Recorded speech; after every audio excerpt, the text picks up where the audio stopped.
America Israel ने Iran के साथ ये सोचकर जंग शुरू की थी कि हमारे एक हमले के बाद ईरान घुटने टेक देगा, सरेंडर कर देगा, सत्ता परिवर्तन हो जाएगा। लेकिन जंग नहीं रुकेगी। ये जंग कब तक चलेगी किसी को नहीं पता, क्योंकि ईरान किसी तरह की कोई बातचीत इन लोगों से नहीं करना चाहता है। ईरान के विदेश मंत्री ने साफ कह दिया है कि अब हमें बातचीत से घिन आती है।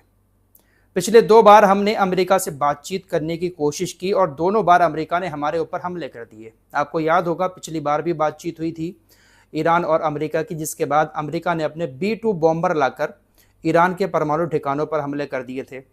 इस बार भी बातचीत हुई, अभी पिछले हफ्ते ही तो हुई थी जेनेवा के अंदर, ओमान के अंदर, लेकिन इसके बाद फिर अमेरिका ने हमले कर दिए। ईरानी विदेश मंत्री अब्बास अरागची कहते हैं कि अब हमें बातचीत से घिन आती है, हम हर ज़मीनी ऑपरेशन के लिए तैयार हैं। हवाई ऑपरेशन तो इन्होंने बहुत सारे कर लिए जिसमें इन्हें ज़्यादा कामयाबी नहीं मिल पाई है। अगर ये ज़मीनी ऑपरेशन करेंगे उसके लिए भी हम पूरी तरह से तैयार हैं। फिलहाल जंग नहीं रुकेगी। दरअसल ओमान के ज़रिए अमेरिका ने बातचीत की थोड़ी सी पेशकश रखी थी कि अगर बातचीत के लिए राज़ी हो जाएं हमारी शर्तों पर तो हम अभी भी बातचीत करेंगे। अभी 48 घंटे का वक्त भी नहीं हुआ था, लेकिन उससे पहले ही ईरान ने उस रिक्वेस्ट को खारिज कर दिया। ओमान से साफ कह दिया कि हम बातचीत नहीं करेंगे। बड़ी खबर यह है कि ईरान ने अमेरिका के विमान वाहक पोत USS इब्राहिम लिंकन पर ड्रोन से हमला किया है। ये जानकारी IRGC की तरफ से दी गई है। रात के वक्त में USS इब्राहिम लिंकन होर्मुज जल डमरू मध्य की तरफ बढ़ रहा था। IRGC के मुताबिक अमेरिका का विमान वाहक पोत ईरानी जल क्षेत्र से सिर्फ 250 किलोमीटर या 300 किलोमीटर की दूरी पर था, लेकिन हमारे ड्रोन ने उस पर हमला किया। अब वो तकरीबन 1000 किलोमीटर दूर भाग गया है। करीब आने की कोशिश कर रहा था, लेकिन अब 1000 किलोमीटर दूर चला गया है। दरअसल स्ट्रेट ऑफ हॉर्मुज को लेकर जो खबरें चल रही हैं कि स्ट्रेट ऑफ हॉर्मुज बंद कर रखा है सभी के लिए ईरान ने, उसको लेकर यूनाइटेड नेशंस में ईरान के जो अधिकारी हैं उन्होंने कहा कि ये सारी की सारी अफवाहें फैलाई जा रही हैं। स्ट्रेट ऑफ हॉर्मुज को हमने किसी के लिए बंद नहीं किया है। सभी देशों से हमारे अच्छे संबंध हैं। सिर्फ अमेरिका, इजराइल जैसे देशों के लिए स्ट्रेट ऑफ हॉर्मुज खतरा है। बाकी यहां पर जो खतरा पैदा किया है वो अमेरिका ने ही किया है। अमेरिका ने कितनी दूर भारत और श्रीलंका के करीब हमारे एक युद्धपोत को डुबो दिया। खतरा ये लोग पैदा कर रहे हैं। स्ट्रेट ऑफ हॉर्मुज पूरी तरह से खुला हुआ है। यूनाइटेड नेशंस में ये बात कही गई है।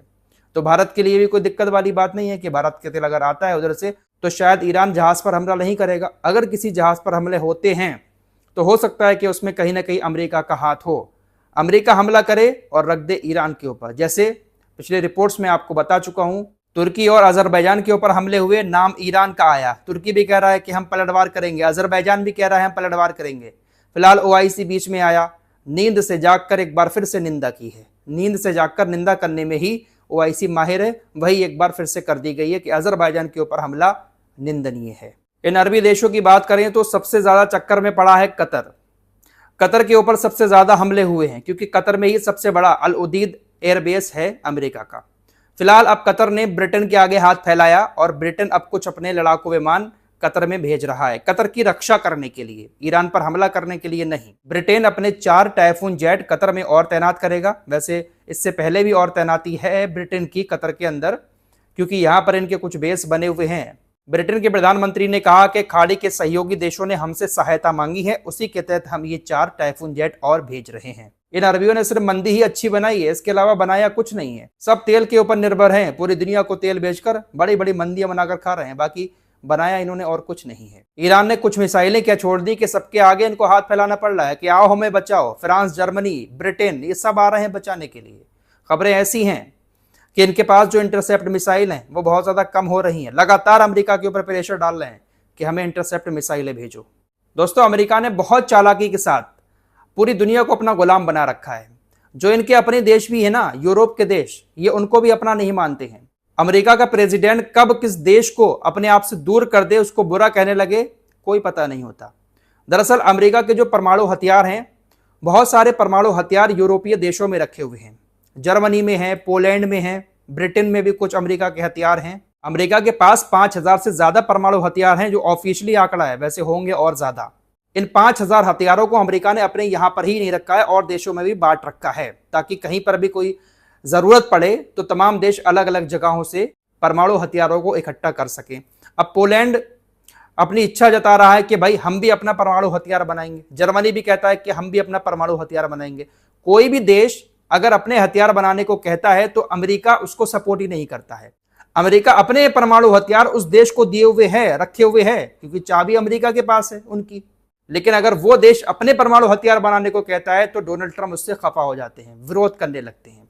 ये बात मैं नहीं कह रहा हूं, बल्कि पेंटागन के उप प्रमुख एल्वरिस कोल्बी कहते हैं। अमेरिका को बस सबको अपना गुलाम बनाकर रखना है। यूक्रेन के राष्ट्रपति ज़ेलेंस्की ने एक पोस्ट किया है।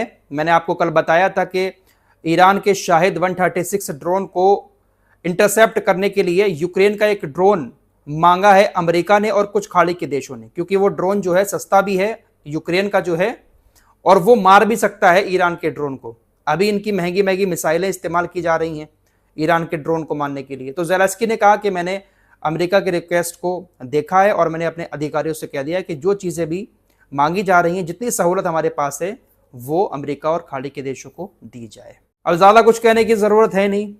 कौन शेर है कौन गीदड़ है आप सभी लोग देख रहे हैं। अकेला, सिर्फ अकेला तन्हा है ईरान। बाकी कितने लोग किस किसकी मदद कर रहे हैं आपके सामने है। दोस्तों, ईरान के नए सुप्रीम लीडर अयतुल्ला खामनेई के बेटे बन सकते हैं, ऐसी चर्चाएं हो रही हैं। डोनाल्ड ट्रंप ने कहा कि देखिए, खामनेई का बेटा मुझे एक नासमझ लगता है, वो मुझे बिल्कुल भी पसंद नहीं है, वो अपना समय बर्बाद कर रहे हैं, उनको क्यों बना रहे हैं, मैं उनको नहीं बनने दूंगा। मैं एक ऐसा शख्स सुप्रीम लीडर बनाना चाहता हूं जो हमारे साथ मिलकर काम करे। अगर ये बैठ गया, ये सुप्रीम लीडर बन गया, तो आने वाले 5 साल में फिर अमेरिका के साथ लड़ाई करेगा। मेरे पास वीटो पावर है, मैं डिसाइड करूंगा कि ईरान का सुप्रीम लीडर कौन बनेगा। यानी ये कहना चाह रहे हैं कि मैं हमले करके ईरान को इतना झुका दूंगा कि वो सरेंडर करने के बाद फिर मुझे अधिकार देगा। कहता है कि जो मैंने वेनेजुएला के साथ किया वही मैं ईरान में भी करूंगा। कहीं ऐसा ना हो कि सपना छन से टूट जाए। अमेरिका की पनडुब्बी ने कल ईरान के जिस युद्धपोत को डुबोया है, जो अंतर्राष्ट्रीय जल क्षेत्र में था, हिंद महासागर के पास श्रीलंका और भारत के करीब, उसको लेकर अब्बास अराक्ची ने कहा, जो ईरान के विदेश मंत्री हैं, मेरे शब्दों को याद रखिएगा, अमेरिका को इसके कड़वे नतीजे भुगतने पड़ेंगे। इस युद्धपोत में अब तक 85 ईरानी नौसैनिकों के शव बरामद किए गए हैं।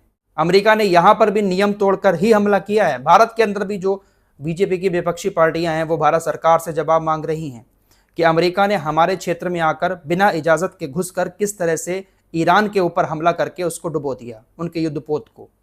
जबकि ये युद्धपोत हमारे साथ, हमारी सेना के साथ अभ्यास करने आया था, हमारा मेहमान था, वापस जा रहा था ईरान हमारे यहाँ अभ्यास करके, लेकिन बीच में ही, हमारे करीब ही अमेरिका ने उसको डुबो दिया।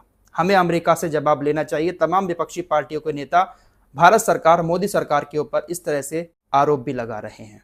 फिलहाल इस वीडियो में इतना ही। कुछ और लेटेस्ट अपडेट लेकर फिर हाजिर होऊंगा। अपना ख्याल रखिएगा। अल्लाह हाफिज।